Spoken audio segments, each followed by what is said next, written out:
students. Today we will study the next aspect from the topic reproduction in lower and higher plants. In last lecture, you have already studied the formation of male gametophyte. And now, today we will study the formation of female gametophyte. आपला main aspect आहे या topic मधला तो म्हणजे sexual reproduction. पण sexual reproduction म्हणजे आपण म्हटलेलं आहे there is a fusion of male and female gametes. मग आपण मेल गॅमेट पर्यंत येऊन पोहोचलेलो आहोत. मेल गॅमेट फॉर्मेशन कुठे होतात, कसे होतात ते म्हणजेच फॉर्मेशन ऑफ मेल गॅमेटोफाइट. आणि आज आपल्याला स्टडी करायचे अप टू फिमेल गॅमेटोफाइट. म्हणजे फिमेल गॅमेट कसे आणि कुठे फॉर्मेशन होतात हे आज आपल्याला स्टडी करायचं आहे. यासाठी आपल्याला थोडंसं रिमाइंड करावं लागणार आहे फ्लावरचं स्ट्रक्चर. या फ्लावरचे 4 whorls calyx, corolla, androecium, gynoecium. यामधला जो गायनोसियम आहे तो gynoecium female whorl of the flower.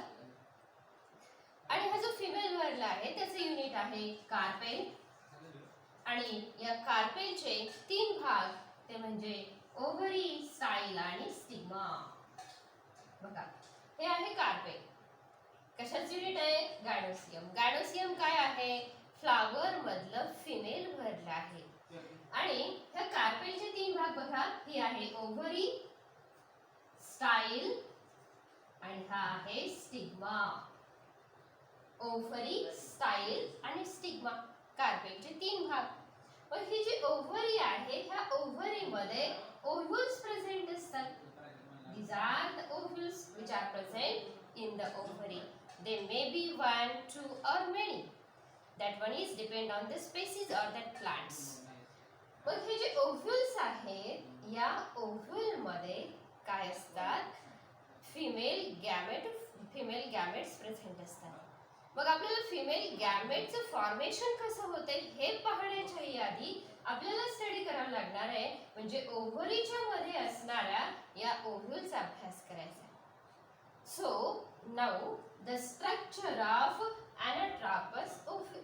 हे जे ओव्ह्यूल या ठिकाणी दाखवलेलं आहे ओव्हरीच्या इनसाइड प्रेझेंट असणारं ह्या ओव्ह्यूल कसलं आहे म्हटलंय? Anatropous ovule. का बरं त्याला अनाट्रॉपस म्हटलेलं आहे? There are different types of ovule. जसे कॅनाट्रॉपिस असेल, कॅम्पिलोट्रॉपिस असेल, कॅम्पिट्रॉपिस असेल, हे वेगवेगळे टाइप्स आहेत ओव्ह्यूलचे. परंतु generally in case of the angiospermic plant anatropous ovule is present and anatropous ovule means the inverted ovule. हे जर डायग्राम तुम्ही नीट पाहिलं तर तुम्हाला असं दिसते की हे स्ट्रक्चर जे आहे ते इन्व्हर्टेड आहे. असं पालथं काहीतरी घातल्याप्रमाणे दिसतंय. इन्व्हर्टेड ओव्ह्यूल असंही म्हणलं जातं याला. त्याचप्रमाणे आपण सायंटिफिकली जर विचार केला या ठिकाणी तर हे मायक्रोपाइल आहे. A small core like structure आहे. ते इन्व्हर्टेड इन डायरेक्शन आहे. हे मायक्रोपाइल आणि ह्या चालजा एका स्ट्रेट लाईन मध्ये प्रेझेंट आहे. तर ह्या मायक्रोपाइलच्या स्ट्रेट लाईन मध्ये प्रेझेंट असणारं हे पॉइंट ऑफ अटॅचमेंट आहे ज्याला आपण हायलम असं म्हणतो. तर हे 2-3 फीचर्स आहेत म्हणून या ओव्ह्यूलला इन्व्हर्टेड ओव्ह्यूल असं म्हणलं जातं. And generally in case of the angiospermic plants inverted ovule or anatropous ovule is present, and so we will study the structure of this anatropous ovule which is present inside this ovary, and the number of ovule is depend on the plant species. बघूया मग आता हे जे ovule आहे या ओव्ह्यूलचे main 2 part असतात.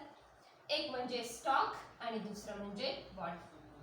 Ovule is divided into main 2 parts, and these main 2 parts are stalk and body of the ovule. हे त्याचं स्टॉक आहे, हा त्याचा देठ आहे. या ठिकाणी आपण नाव लिहिलेलं आहे प्लासेंटा. हे ओव्ह्यूल बघा या ठिकाणी ह्या ओव्हरीला जोडलं गेलेलं आहे आणि हा जो जोडला गेलेला पोर्शन आहे या ठिकाणचा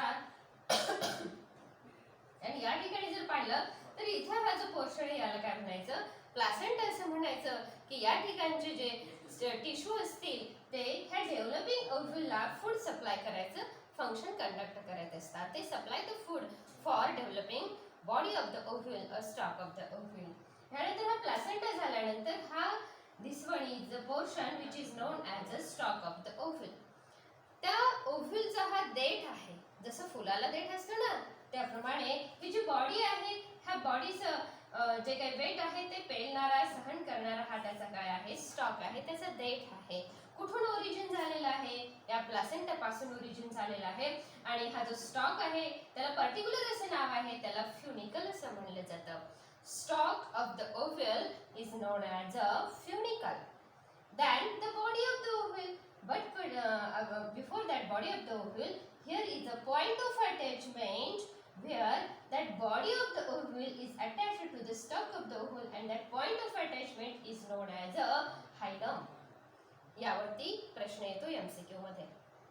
The point of attachment at where stalk of oval is attached to the body of the oval and that point is known as a hilum. बघा या ठिकाणी हे स्टॉक आहे आणि हे बॉडी आहे आणि ह्या पॉइंटने इथे काय झाले ते जोडलं गेलेलं आहे आणि त्यालाच हायलम असं म्हणलं जातं. ठीक आहे, हे न्यूट्रिएंट सप्लाय करतं, इथं पण सेल्स असतात तशा प्रकारचे ते न्यूट्रिएंट परत ह्या बॉडीला पास करतं. आता ही जी बॉडी आहे ह्या अनाट्रापस ओव्हलची त्यामध्ये वेगळे भाग दिसतात, आपल्याला पार्ट्स दिसतात. आता प्रत्येक पार्ट्स विषयी आपल्याला थोडंसं जाणून घ्यायचं आहे.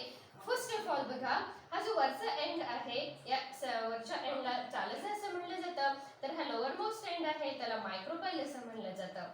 आणि हे चालसल एंड जो आहे ते चालसल एंड पासून ओरिजिन झालेले हे दोन काय असतात, इंटिग्युमेंट्स असतात, कव्हरिंग्स असतात. या ठिकाणी मी नाव दिलेली आहेत पहा, inner integument and outer integument. Integuments means coverings of this ovule. त्या ओव्हलचे हे दोन कव्हरिंग्स आहेत which are protective in function, but these two coverings are not uniform or not compact. Here one small pore is present and that small pore is known as a micropyle. हे दोन्ही जे इंटिग्युमेंट्स आहेत ते युनिफॉर्म नाहीत किंवा compact नाहीत, का तर त्याला या ठिकाणी आपल्याला एक स्मॉल पोर आढळून येतो आणि ज्याला आपण मायक्रोपाइल असं म्हणतोय.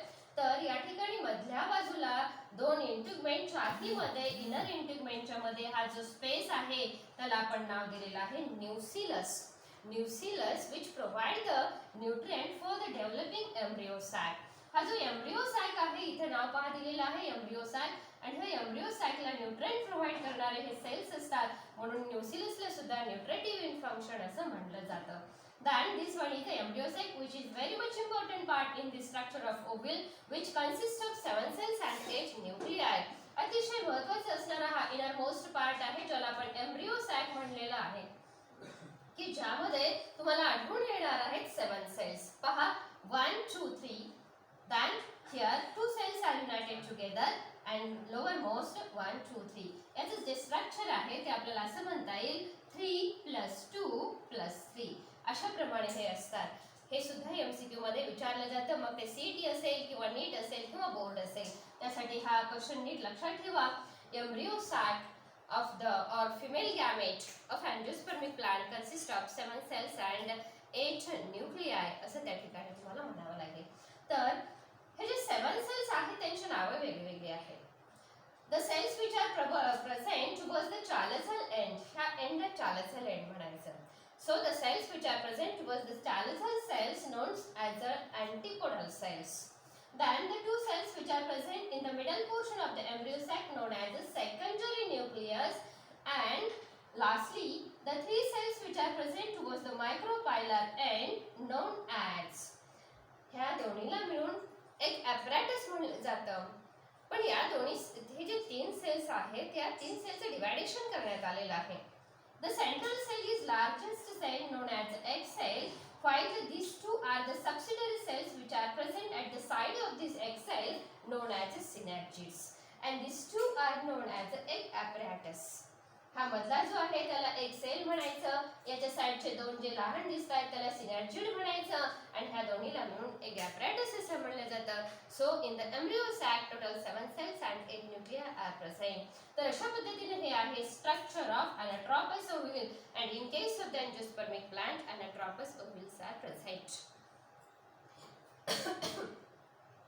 हे जे ओव्हल आहे ह्या ओव्हलला मोनोस्पोरिक असं म्हणलं जातं. का बरं मोनोस्पोरिक? त्याचप्रमाणे याला एंडोस्पोरिक असं म्हणलं जातं एम्ब्रियो सॅकला. काय एंडोस्पोरिक आहे? Because this embryo sac formation takes place inside this ovule. आणि मोनोस्पोरिक म्हणजे का? Because it is formed from a single cell and so known as endosporic and monosporic. तर हे अनाट्रोपस ओव्हलचं स्ट्रक्चर आपण या ठिकाणी स्टडी केलेलं आहे. पण आता आपल्याला याच्या पुढचं महत्त्वाचं घटक बघायचं बघायचा आहे आणि तो म्हणजे हे जे एम्ब्रियो सॅक आहे हे एम्ब्रियो सॅक फॉर्मेशन होतं कसं. आता आपण पाहिलं की हा कार्पेल, या कार्पेल मध्ये हे ओव्ह्यूल्स आणि ह्या ओव्ह्यूल मध्ये प्रेझेंट असणारा हा एम्ब्रियो सॅकचा आता आपल्याला डिटेल स्टडी करायचंय. कारण हा जो एम्ब्रियो सॅक आहे, एम्ब्रियो सॅकलाच दुसरे नाव आहे फिमेल गॅमेटोफाइट. काल आपण मेल गॅमेटोफाइट स्टडी केलेला आहे की ज्यामध्ये 2 male gamete formation takes place. While today we will study female gametophyte in which also 2 female gametes are there. And when there is a fusion of these 2 male gametes with these 2 female gametes, that phenomenon is known as a double fertilization in case of the angiosperm. And so now we will study the next aspect, that one is the development of female gametophyte. हा female गॅमेटोफाइटचे formation कसं होतंय, थोडक्यात हा embryo sack तयार कसा होतो. हा embryo सॅकला मी तुम्हाला आत्ताच सांगितलं की याला काय म्हटलं जातं, एंडोस्पोरिक म्हटलं जातं, मोनोस्पोरिक असं म्हटलं जातं. Why monosporic? Mono means one. Formation of this embryo sac takes place through a single cell and so known as a monosporic. बघ हा जो न्यूक्लियस आहे ह्या एम्ब्रियो सॅकच्या आउटसाइडला प्रेझेंट असणारा, ज्याला आपण न्यूट्रेटिव्ह इन फंक्शन म्हणलेलं आहे, या न्यूट्रेटिव्ह इन फंक्शन असणाऱ्या न्यूक्लियस मध्ये number of microspore mother cells असतात जे ह्या न्यूक्लियस मध्ये स्प्रेड झालेले असतात, पसरले गेलेले असतात. काय म्हणायचं त्याला, सॉरी, मेगास्पोर मदर सेल्स असतात. मेगास्पोर मदर सेल त्याचा शॉर्ट फॉर्म आहे MMC. मग त्यामधला एक मेगास्पोर मदर सेल फंक्शनल होतो. हे megaspore mother cell diploid in structure असतात. त्याचा जो क्रोमोझोम नंबर असतो तो डिप्लॉइड असतो, म्हणून आपण या ठिकाणी 2N असं लिहिलेलं आहे. मग हा फर्स्ट सेल आहे हा एम्ब्रियो सॅक फॉर्मेशन करणारा, which is known as a megaspore mother cell. This megaspore mother cell undergoes meiotic type of cell division. As you know very well, in the meiosis from a single cell 4 cell formation takes place. या single sale पासून 4 cell formation झालेलं दाखवते, पण sale division कुठली झाली या ठिकाणी, meiosis नावाची सेल डिव्हिजन झालेली आहे. 4 सेल फॉर्मेशन झालेले, परंतु हे सेल जे 4 सेल फॉर्म झालेले आहेत त्यांचं एक पर्टिक्युलर असं स्ट्रक्चर आहे किंवा पर्टिक्युलर अरेंजमेंट म्हणून आपण या ठिकाणी झालेली आहे. ह्याच अरेंजमेंटने ते लोकेट होतात आणि ही जी पर्टिक्युलर अरेंजमेंट आहे which place one cell place about the other याप्रमाणे, आणि यालाच म्हणलं जातं लिनियर टेट्राड असं म्हणलं जातं. Tetra means 4 cells are present linearly one about the other and so this 4 cells are known as a linear tetrad. तर अशा पद्धतीने एका सेलचे 4 सेल तयार झाले. हे 4 मेगास्पोर मदर सेल्स आहेत. But after some time the upper 3 megaspore mother cells become degenerate and only 1 megaspore become functional. हे जे तयार झालेले 4 आहेत MMC, त्यामध्ये वरच्या बाजूचे जे चालेसल एंडकड असतील ते डिजनरेट होतात, नाहीसे होतात, परंतु त्यामधला लोअर साइडचा म्हणजे मायक्रोबायल साइडचा एक सेल मात्र काय होतो, फंक्शनल असतो. दॅन ह्या सेल मध्ये आता चेंजेस होत जातात आणि शेवटी हा एम्ब्रियो सॅक फॉर्मेशन होतो. बघूया ते कसं स्टेप वाइज घडतं ते. अ सिंगल मेगास्पोर, आता हा मात्र हॅप्लॉइड असणार आहे कारण मियोटिक टाइपची सेल डिव्हिजन आहे आणि मियोसिस मध्ये जेव्हा एक सेलचे 4 सेल तयार होतात from a single cell 4 cell formation takes place and chromosome number is half in the daughter cell compare to parent cell. जो पॅरेंट सेल आहे त्याच्यापेक्षा हाफच नंबरचे क्रोमोझोम डॉटर सेल मध्ये आलेले असतात. म्हणजे याच्यामध्ये जर 10 क्रोमोझोम प्रेझेंट असतील तर इथे मात्र किती आलेले असतील, 5 number of chromosomes are there. हे हॅप्लॉइड आहे म्हणून आपण या ठिकाणी N असं मेन्शन केलेलं आहे. मग हा फंक्शनल मेगास्पोर आहे. हा फंक्शनल मेगास्पोर मध्ये फर्स्ट मायटोसिसचे सेल डिव्हिजन घडून येतात, पण किती सेल डिव्हिजन घडतात या मायटोसिसच्या तेही बघायचे आपल्याला, because that one is also important for the CET and NEET also. Okay, पहा तर मग हा पहिला मेगास्पोर आहे. या मेगास्पोरचा हा जो न्यूक्लियस आहे, this nucleus of megaspore first of all divided mitotically and 2 nuclei formation takes place. Then second mitotic division takes place and from that 2 nuclei 4 nuclear formation takes place, and here is a third mitotic division in which from 4 nuclei total 8 nuclear formation takes place. एकूण या ठिकाणी total 3 mitotic divisions takes place.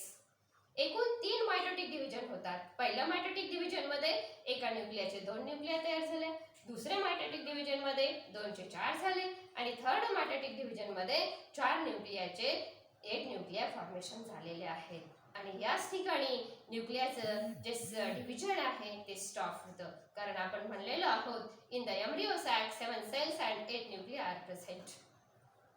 पण हे जे न्यूक्लिया आहेत त्याभोवती परत sale wall formation होते. अशा पद्धतीनं एक न्यूक्लियर फॉर्मेशन झाल्यानंतर 3 nuclei are present towards the chalazal end, 3 nuclei present towards the micropylar end and 2 nuclei present in the middle of this embryo sac. Then after some time these 2 nuclei which are present in the center of embryo sac, they get fused and a diploid cell formation takes place. That diploid cell is known as a secondary nucleus, or it is also known as a polar nuclei. While the 3 cells which are present towards the chalazel end, these 3 cells are known as antipodals, while the 3 cells which are present towards the micropolar end, from which the central cell is larger, that one is known as egg cell, and the 2 subsidiary cells which are present to the sides of this egg cell known as synergids. मग आता हे embryo sac तर तयार झालं. यामध्ये 7 sale दिसतात, 8 न्यूक्लिया दिसतात, okay. परंतु आपण म्हणलो याला काय म्हणलेलं आहे, फिमेल गॅमेटोफाइट. यातले फिमेल गॅमेट्स कुठले हा आपला प्रश्न, कारण आपला मेन एस्पेक्ट आपल्याला या ठिकाणी पाहायचे की फिमेल गॅमेट कसे फॉर्मेशन होत आहेत. मग हे 7 सेल जे आहेत ते 7 ही फिमेल गॅमेट आहेत का, नाहीच आहे. यामधले फक्त 2च फिमेल गॅमेट्स आहेत. मग हे कुठले आहेत 2 female gamete. First female gamete म्हणजे हा एक सेल आहे आणि सेकंड फिमेल गॅमेट म्हणजे हा सेकंडरी न्यूक्लियस आहे. These 2 are the female gametes which are present inside this female gametophyte. मग हे जे स्ट्रक्चर फॉर्मेशन झालेले असं स्ट्रक्चर की ज्यामध्ये हा एम्ब्रियो सॅक किंवा ज्या स्ट्रक्चर मध्ये हे 7 सेल्स आहेत, ते 3 अँटीपोडल्स आहेत, त्याचप्रमाणे एक सेकंडरी न्यूक्लियस आहे, एक एग सेल आहे आणि 2 सिनर्जिड्स प्रेझेंट आहेत. याच स्ट्रक्चरला आपण फिमेल गॅमेटोफाइट म्हणायचं किंवा याच स्ट्रक्चरला आपण एम्ब्रियो सॅक असं म्हणायचं. फिमेल गॅमेटोफाइट म्हटलं तर त्या ठिकाणी फिमेल गॅमेट्स मेन्शन करणं गरजेचं आहे. In this female gametophyte, only 2 are the female gametes, and these are, first one is a egg cell and second is a secondary nucleus. तर हे झालं फिमेल गॅमेटोफाइट.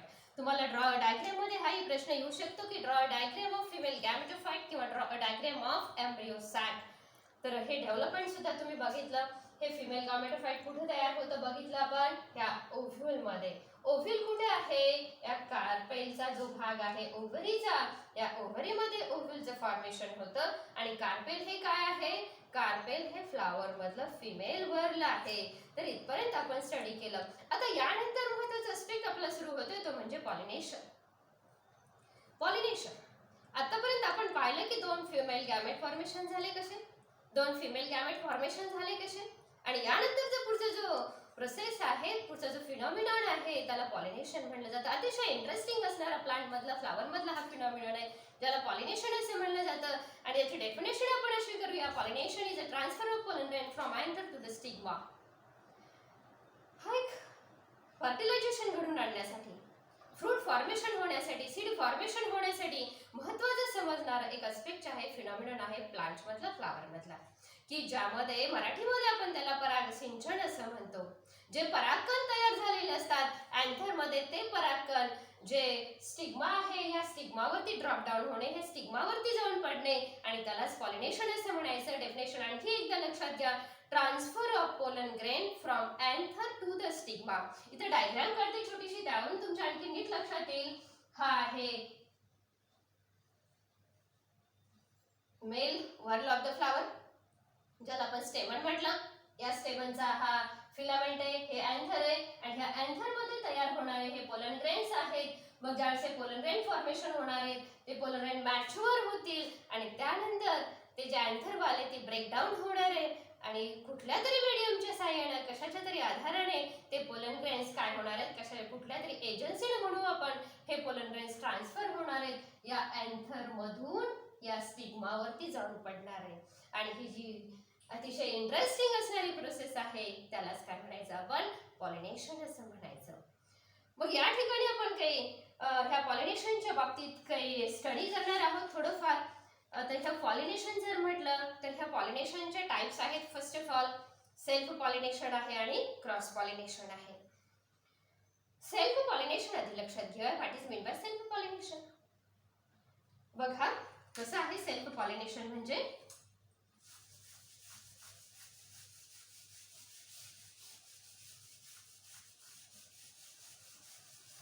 सेल्फ पॉलिनेशन, आता हे एक प्लांट आहे समजा. या प्लांट्सवर आलेले हे फ्लावर्स आहेत. आपण कन्सेप्ट कुठला पाहतोय? Self pollination. डेफिनेशन सेल्फ पॉलिनेशनची, जी पॉलिनेशनची डेफिनेशन आहे ती सेल्फ पॉलिनेशनची डेफिनेशन आहे. Transfer of pollen grain from anther to the stigma. आणि ह्या सेल्फ पॉलिनेशनचे दोन टाइप्स आहेत. एक म्हणजे ऑटोगॅमी आणि दुसरा म्हणजे geitonogamy. Auto means self. Transfer of pollen grain from anther to the stigma of same flower. या फुलातले परागकण याच फुलात पडतील त्यावेळेस त्याला ऑटोगॅमी असं म्हणायचं. Transfer of pollen grain from anther to the stigma of same flower. फक्त एकच फ्लावर निडेड या ठिकाणी त्या प्लांटवर असणार आणि याला ऑटोगॅमी. तर दुसरा जो टाइप म्हणलो आपण ज्याला जिआयटोनोगॅमी म्हटलंय. जिआयटो मीन्स नेबर.